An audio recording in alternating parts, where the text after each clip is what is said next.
pengusaha wisata Thomas Aziz Rizka di Jalan Nusa Indah, Pahoman, Kota Bandar Lampung diserang orang tak dikenal, OTK, Sabtu, 29 Maret 2025, dini hari.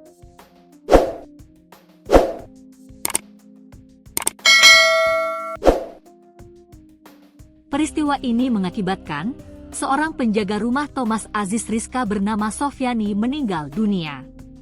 Camat Enggal, M. Supriyadi mengatakan jenazah korban kini telah dimakamkan di TPU setempat yang berlokasi sekitar 250 meter dari rumah Thomas Rizka.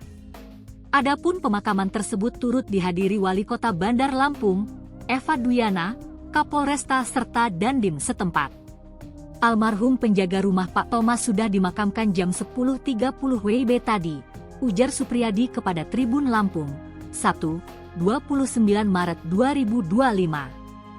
Tadi Ibu Wali Kota, Pak Kapolres, Pak Dandim, sama beberapa tokoh juga hadir di pemakaman, kata dia.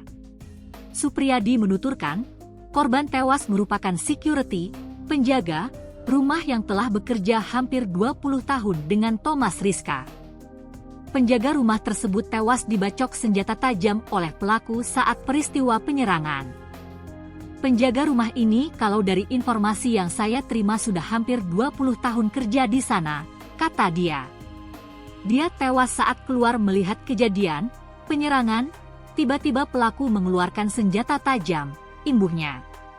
Menurutnya, dalam peristiwa tersebut penjaga rumah langsung tewas seketika dengan luka bacok di sekujur tubuh korban.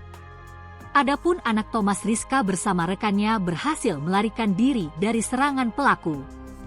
Anaknya Pak Thomas berhasil lari, temannya yang satu mobil itu ya sempat dirawat juga di RS, tapi saya kurang tahu detail lukanya, pungkasnya. Lebih lanjut, Supriyadi menuturkan jika pihaknya telah berkoordinasi dengan pihak terkait dalam penanganan kasus ini.